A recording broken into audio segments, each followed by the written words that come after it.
れ自由時間で出てる。普通に喋れてるな。めちゃくちゃキレるんじゃないか。面白がって言ってない。ここまで見回ってないのか。食事はストレスになってたよね。そのものを原始で見せたらいつ事件起こるんだ。全員知ってるのか。守ろうとするんじゃないのか。これ前提崩れる。同盟なのか死んだ。それいつものことでしょ。もうやるかみたいなこと言ったけど、これ毎回言ってない。ずしんずしんと牢屋敷全体が揺らぐほどの大音量が届いた。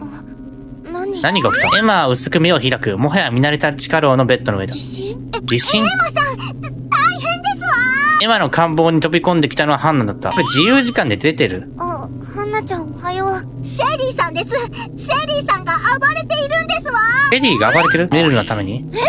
どうして？一気に覚醒したらしく、エマを慌ててベッドから降りる。あのゴリラ女、いつか暴走するんじゃないかと思っていましたわ。暴れてどうにかなるなんて、そんなわけありませんのに。牢屋敷を壊そうとするなんて、看守に殺されてしまうかも。どこが頭脳派探偵ですの？脳みそ、筋肉、お花畑ですわ。ハンナはハンナでパニックに陥っているらしく、目をぐるぐる回しわたわたしている。誰かに薬もられた？薬が重要だよね、今回。ハンナちゃん落ち着いて。とにかく止めに行かないと。エマとハンナは足をもつれさせながら官房を飛び出した。屋敷内は通路の窓が割れていたり、壁に穴が開いていたり、散々なありさまになっていった。現在、轟音は図書室の方から聞こえてきている。エマとハンナはその中へと飛び込む。奥まったところの本棚がドミノ倒しになって、まるで大地震の後のようだった。本が散乱してめちゃくちゃな状態になっている。エマさん、ハンナさん、おはようございます。普通に喋れてるな。シェリーは何事もないかのようににっこりと笑った。何を考えていますの？何をしてるんだ？そうだよ、シェリーちゃん。こんな屋敷をめちゃくちゃにして、一体どういうつもりなの？シェリーは得意げにピッと人差し指を立てる。ほら、よくあるじゃないですか。本棚を動かしたら、隠し部屋のスイッチが出てくるやつ。とりあえず無事そうだな。試験とは関係ない。そういうのないかなーって思いまして、探してみてたんです。それ兵に対して殴っても監視来たから危ないでしょ。だからって、こんな破壊行動したら看守に連行されて懲罰貿易になりますわよ。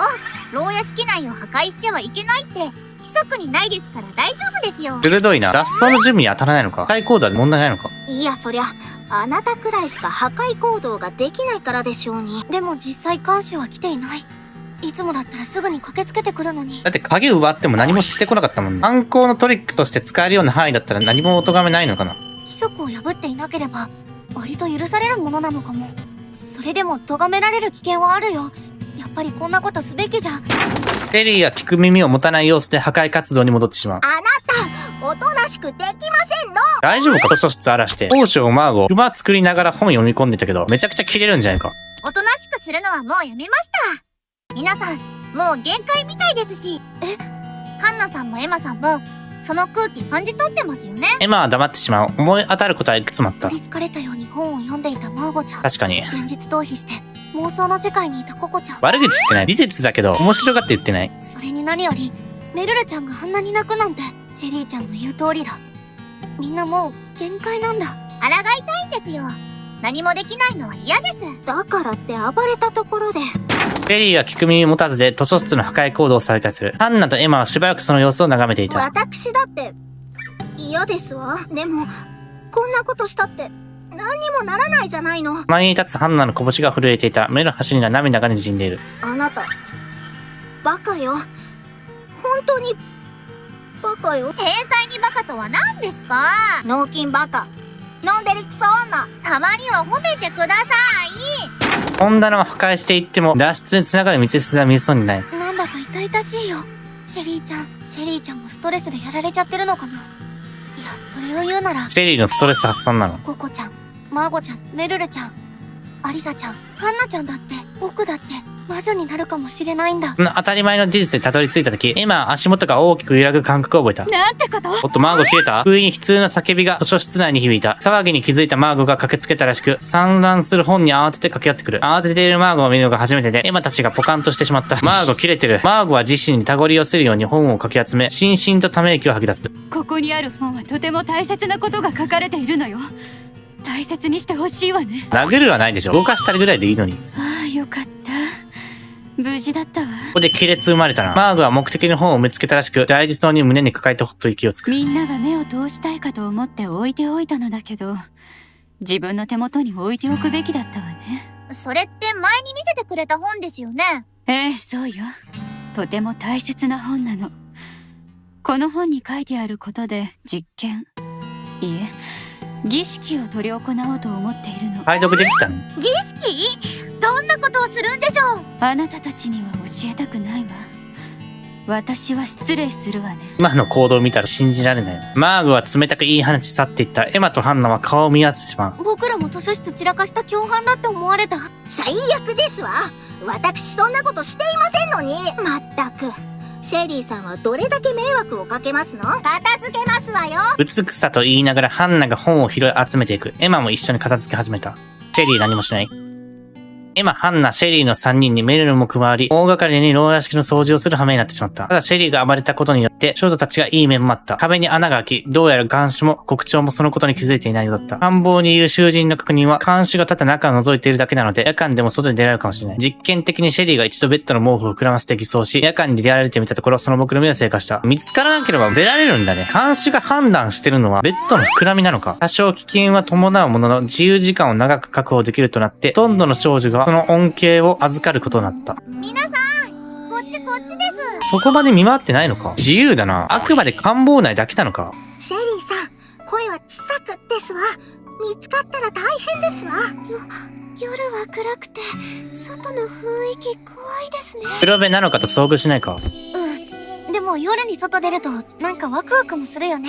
エマたちは官房を抜け出し夜の散歩へと出てきていた。シェリーが先導し、月明かりを頼りに少女たちは石畳の舗装道を歩く。牢屋敷の周辺なら監視フクロウも飛んでいない。とても静かな夜だった。少し危ないけど、あの場所にも通えるかも。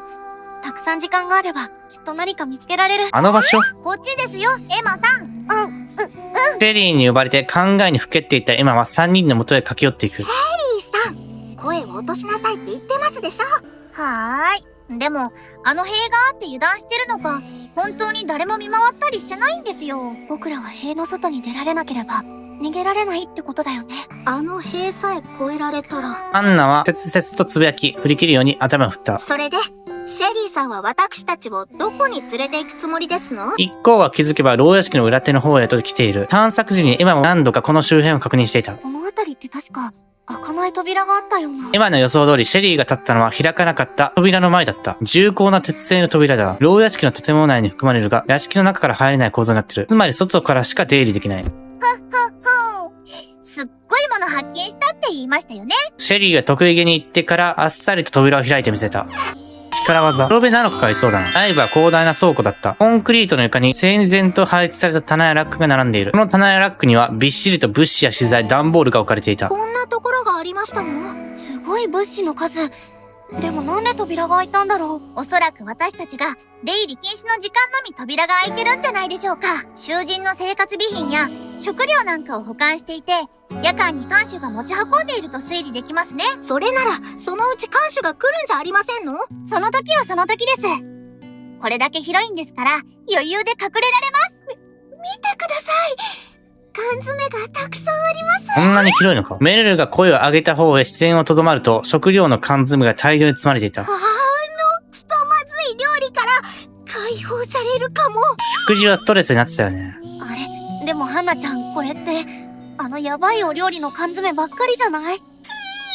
変わらない。ハンナは向きになって別種の缶詰がないか探し始めた。メルルも少し興奮気味だ。小麦粉や砂糖があれば、お菓子やパンなんかも作れます。なんとしても探すのよ、メルルさん。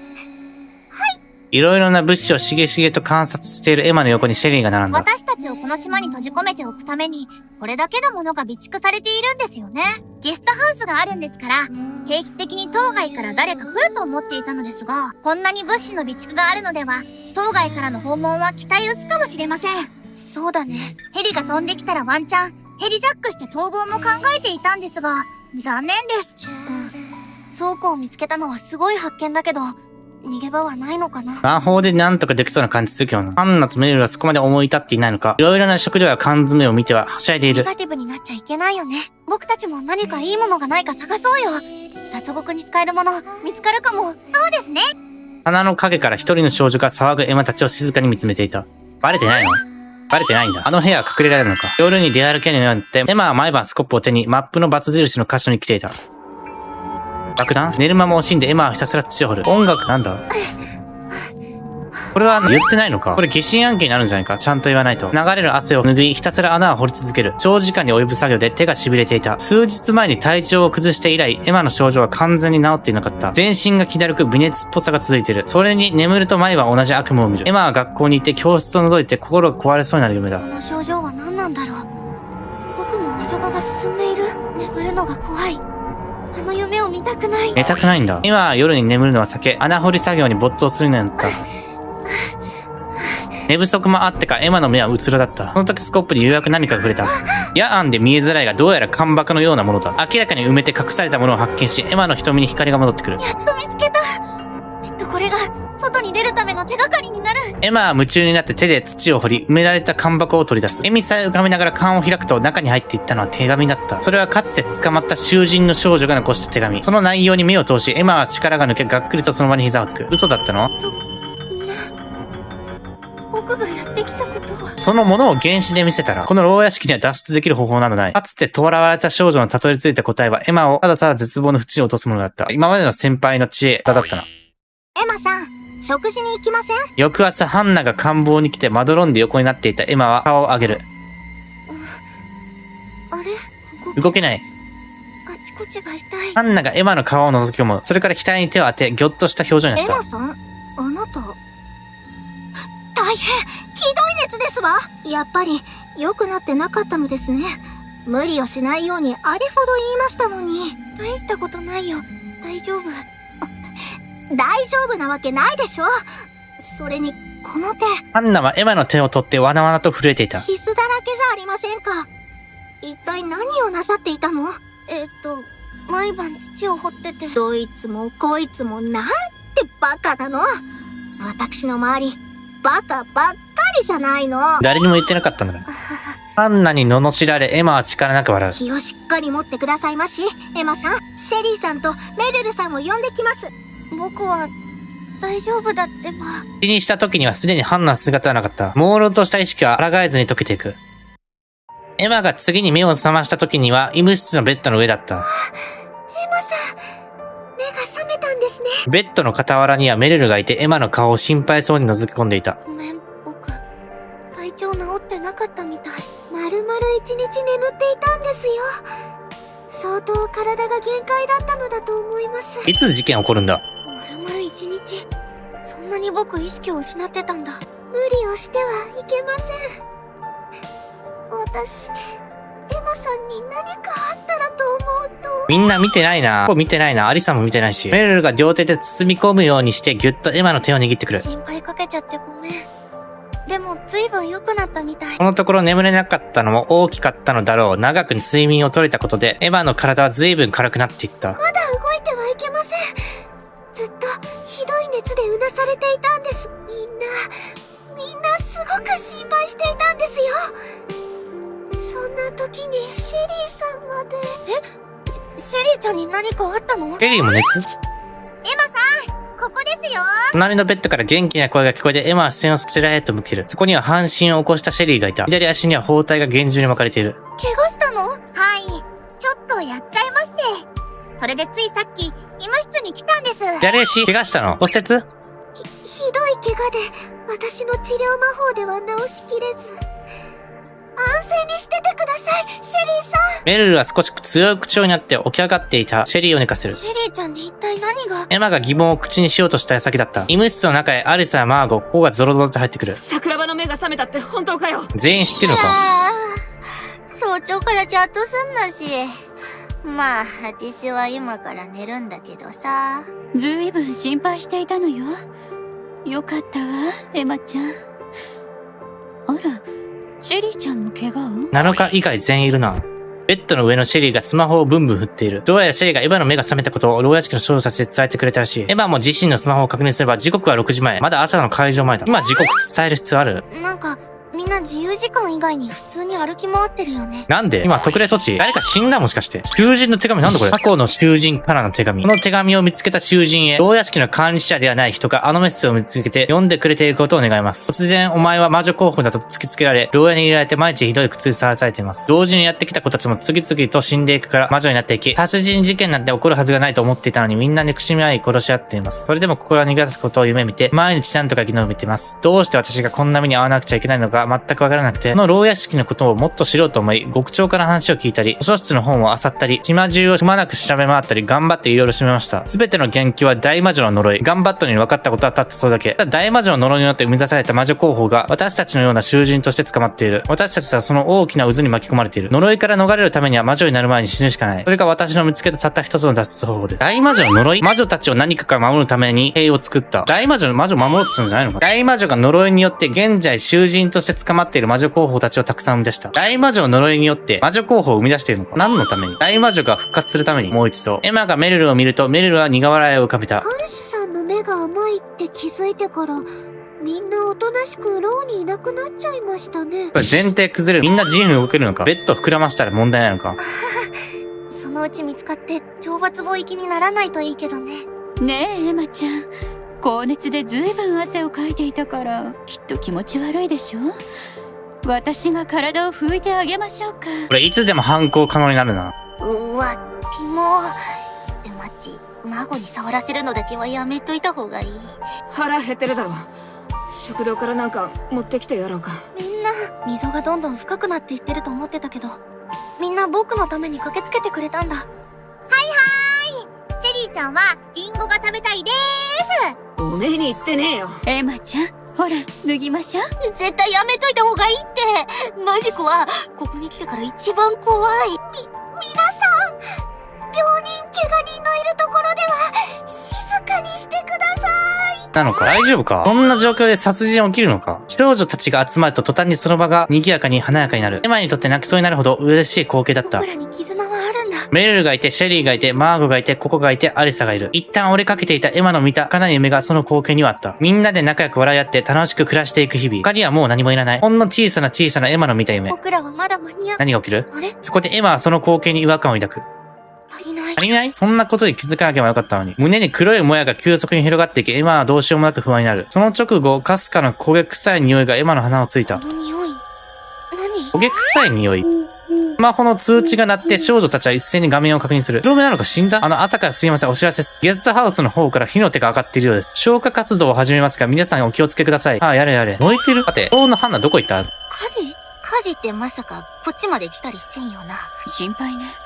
見に行ってみましょう。マーゴ、ココ、アリサが医務室の入り口へと向かう。マーゴとココとアリサが。僕も行くよ。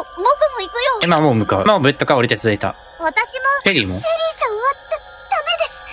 動ける状態じゃありません。包帯巻かれてるからな。二人でいるんだな。そんな。ハンナとナノカはいないな。メルルに抑えられて、シェリーやベッドへと戻される。まだ死んでるかわかんないよね。エマはなぜか激しい動悸に襲われ、胸を押さえて先を急いだ。牢屋敷から外へ出て、エマたち一行はその光景を目の当たりした。ゲストハウスの一連が燃え上がっている。まあ大変。うわ、マジじゃん。エマは予感めいたものを抱き、ふらふらとゲストハウスの方へと歩いていく。おい桜庭、危ねえぞ。とっさにアリサがエマの手首を掴んだが、エマはその手を振り切る。エマの目は一心に燃え上がるゲストハウスに向けられている。桜庭、一体どう？入れるか？足りなかった。いなかった。いるはずの子がいなかった。王のハンナね。そんなわけないよね。僕の考えすぎだよね。燃やされてる。燃え上がっているのは一番手前の塔、サラバンダーの間だ。その名の通り炎に包まれている。幸い建物周囲が燃えているようで入り口付近はまだ無事だ。エマは閉じられた扉のドアノブに手をかける。ドアノブは高熱を持ち、エマの手を焦がす。しかも鍵がかかっていて開かなかった。状況何もわかんなくなっちゃうな。家の中めちゃくちゃ燃えてるね。桜庭どけ、開けてやる。首都アリサ慣れてるか？アリサが駆けつけてきて怒鳴った。エマがとっさに避けるとアリサはドアに向けて強い炎を放った。もともと高熱を浴びていたドアは燃え移った炎でボロボロと焼け落ちていく。そしてその光景はエマの目に飛び込んできた。死んでる。マジで？なんだこの状況。ってあって、死んでる。なんかくりつけられてるな。そしたら温度を急激に上昇させ、炉の中のようだった。濃厚な煙が部屋の中に満ち、視界を遮る。みんな釣られてるな。なのかも釣られてない。ハンナなぜ朝出会ってたよね。あの隙にシェリー動けないもんね。なんで片足、アリファイ作ってるやつ怪しいっていうのあるからね。そして煙に煽られ、天井から吊り下がってゆらゆらと揺れてるものがあった。ベッドメリーのようにくるくると回る。針からロープで吊る下げられた人形たち。針から吊り下げられた塔のハンナ。許してるね。首にかかったロープがハンナの生命活動を終了させているのは明らかだった。だらりと弛緩したその体はまるで美しいお人形のようだった。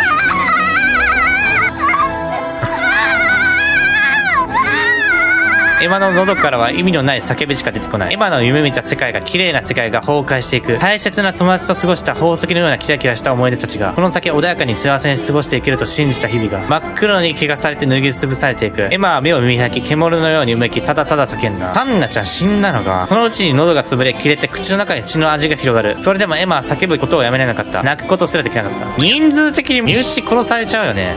殺してあげなくちゃ。室内に飛び込もうとしたエマの体をアリサが後ろから抱える。やめろさくらも危ない。なんでこれを釣ってるんだ。なぜ他の人間を釣ってるんだよ。やだ、僕はハンナちゃんのそばに。アリサは有無を言わずエマを引きずって後ろに下がる。エマはハンナに向けて手を伸ばす。届かない手がただ宙をかく。ハンナのいるところはあまりに高くて届かない。めちゃくちゃ高い位置に釣られてる。そんなことできるの？牧長からの通知が入り、少女たちはラウンジに集められた。ハンナが死んでいたことを聞いて、メルルはしゃくり上げて号泣している。シェリーはソファーに体を横たえ呆然としている。シェリー呆然としているの。アリサは壁隅で打ちひしがられている。ここは焦点の合わない瞳で誰かと会話している。それいつものことでしょ。マーゴはうなだれている。そういえば、ナノカちゃんは一体どこに行っちゃったんだろう。こういう時にも顔を出さないんだね。エヴァはぼんやりとそんなことを考えていた。ここで天井近くからの羽ばたき音とともに極長が現れる。やれやれまたですよ。殺人事件。しかも早朝に。時間を考えてほしいですよね。さっきまで生きてたよね。でもあのハンナが本物かわかんないの。いつ死んでたかどうかだ。そうですね。魔女裁判は正午に行いましょう。王将魔が疑いすぎでしょ。モノマネと魔法は悪用できるかな。なんでいつも時間適当なわけ？これでも深く考えてるんですよ。皆さんがなるべく追い込まれ。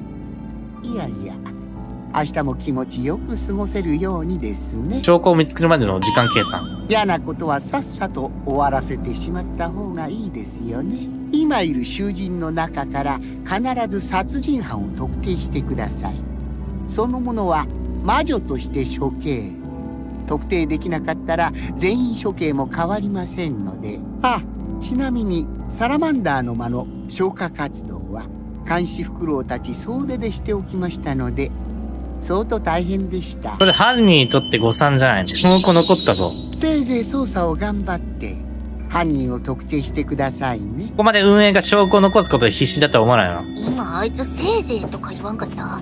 なんかもう適当の極みみたいになってね。この牢屋敷がいつから存在するかは知らないけれど、殺人事件と魔女裁判の流れにうんざりしてるのかしらね。私たちにとっては適当に済ませられることではないのだけど。エマたちはその場からしばらく動こうとしなかった。捜査なんてできるわけない。そんな中、初めに動きを見せたのはマーゴだった。殺人事件だというのなら犯人を特定しないといけないわ。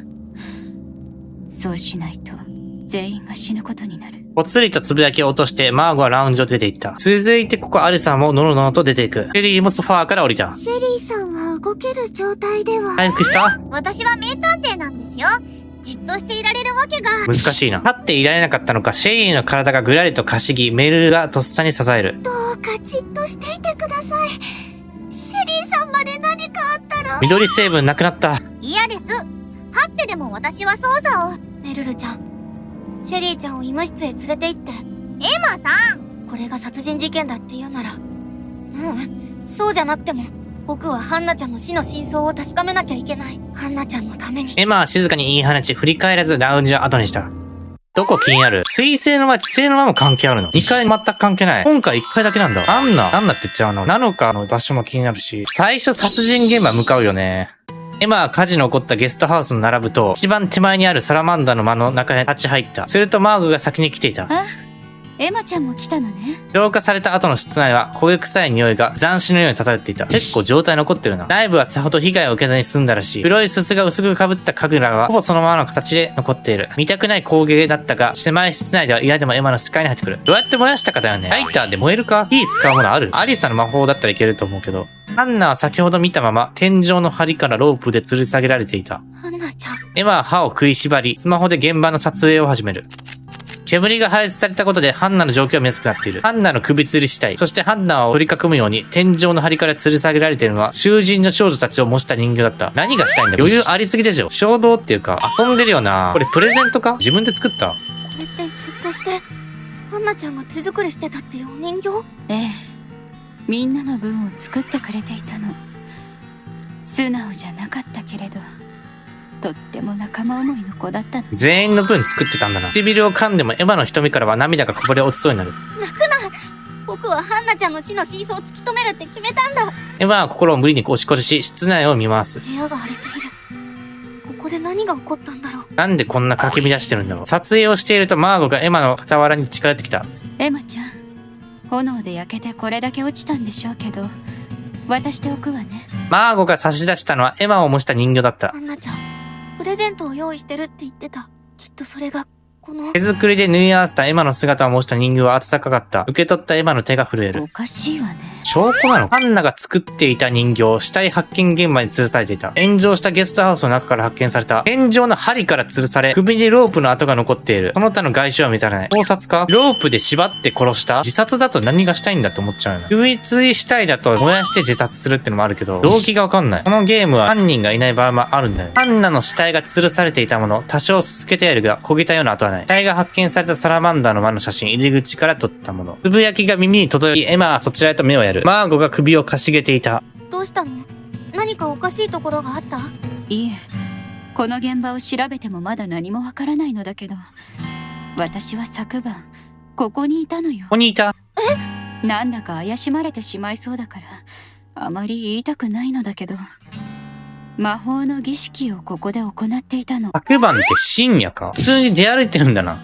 儀式ってこの前話してた魔女の本に書かれていたっていう？ええ。そしてこの部屋は就寝時間前に看守の手で施錠されたはず。そして私たちが火事で駆けつけた時には鍵がかかってた。また鍵か？まただ。また密室殺人。なんでこんなことばっかり。密室殺人好きだな。ハンナちゃんの死体の状況や吊り下げられたお人形、火事、密室、不可解なことだらけね。そうだね。一通りの捜査を終え、鍵は何も見つからず、エマは現場を後にした。窓から侵入できないの。近くの間は気になるよね。エマは火事の起こったゲストハウスの並ぶと、中間にあるウンディーヌの前に入った。火事が起こった建物ではないので、中は元のままだった。部屋の配置関係あるかな？間違えて入ったとか。ここには何もないみたいだ。極長の像が立ってる。同じだよね。そう思ってエマが像を触ると、それはバランスを崩して倒れそうになる。とっさにエマはそれを支え慎重に手を離した。この像、重心が不安定みたいだ。作りのせいかな？部屋が傾いてるとかじゃないか。その後、室内を軽く物色してみたが、特に何も見つからず、エマは建物から出てた。像が不安定ってことは分かったよね。極長の像、ゲストハウスにあった像、重心が安定しておらず倒れやすい。ウンディーヌのまではまっすぐ立っていた。ちょっとしたきっかけで倒れやすいのか。こんなに部屋が荒れてるのに極長の像は立ってる。これ極長倒れてるな。エマは火事の起こったゲストハウスの並ぶと、一番奥手にあるノームの前に入った。散乱してる。すごいな。火事が起こった建物ではないので、中は元のままだった。そして中でエマはベッドに寝ているここに遭遇した。ココちゃん、ここで何を？エマッチ。いやー、私寝不足でさ、裁判の時間までちょっと仮眠取っておこうかなーって。てっきり捜査に出たと思ってたのに。いや、私も調べようって気はあったよ。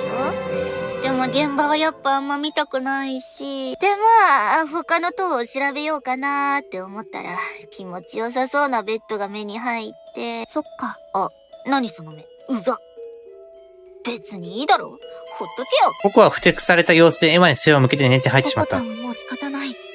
僕は僕でやれることをやろう。エマは室内をくまなく調べ始める。なんでこんな荒れてるんだ？右と左。部屋を間違えた。真ん中は絶対間違いだから。ここは殺害現場じゃないし、意味がないのかもしれないけど、この部屋荒らされてる？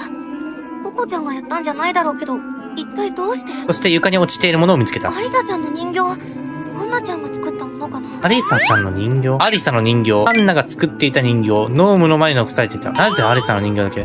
他にも何かないかと探してみたが、それ以外は何も見つからなかった。時間もないし、他のところを探そう。部屋を出る際にエマはここの方を一度振り返る。毎晩あいつうなされてうるさかったし、最近めっちゃヒステリックに騒いでたし、いなくなってせいせいするっつうの。ストレス溜まってた。自殺の可能性もあるってこと？眠ったふりをするココの背中が少し震えているように見えた。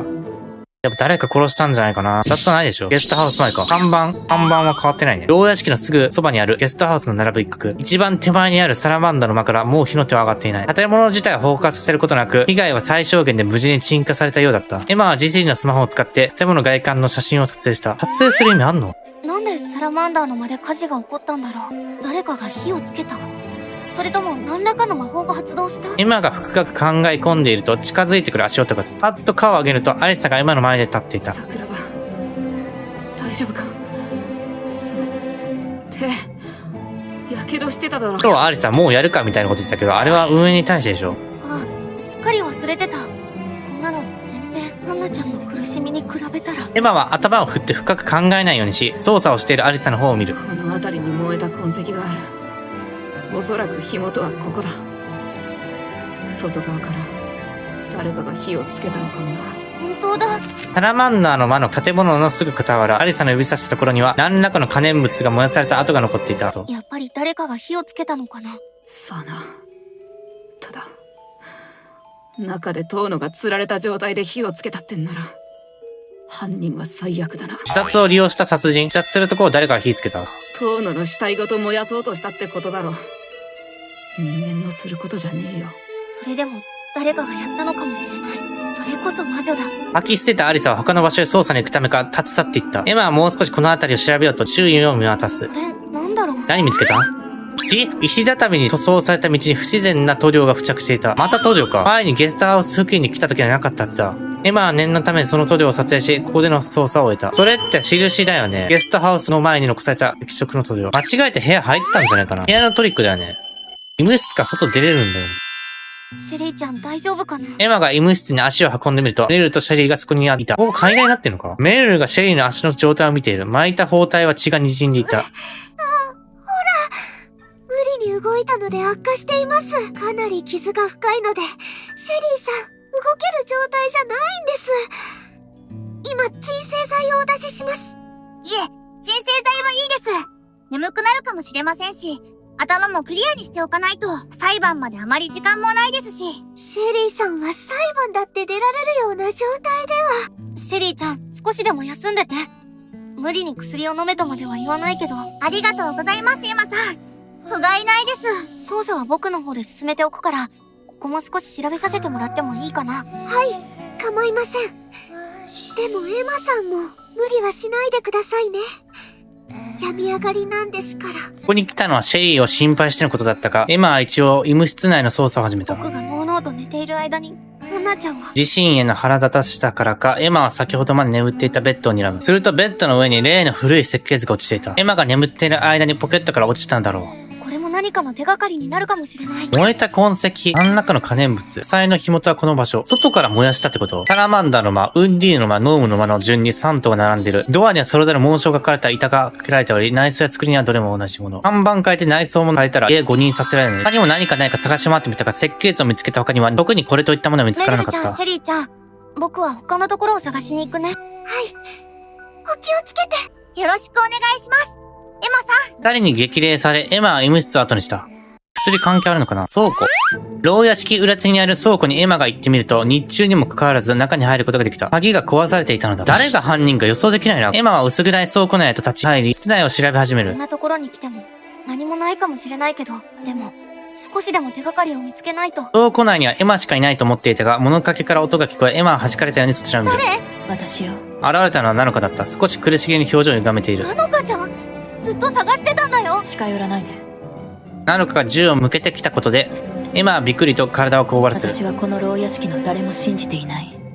誰一人としてよ。あんだけ黒幕側とか原神見て間違えておいて、前にもナノカ瞳はほの暗さを浴びていた。ナノカちゃん、これまできっとここに隠れてたんだ。ナノカが牢屋敷から姿を消して随分日数が経過している。それまで身を隠して生活するには食料もあるこの広い倉庫はうってつけだった。真相を明らかにするため、裁判には出る。ナノカはキビスを返し倉庫から出て行った。エマは詰めていた息を吐き出し、それから倉庫の操作に戻ることでした。しばらく歩き回ってみると、床に気になる痕跡を見つけた。これって弾痕？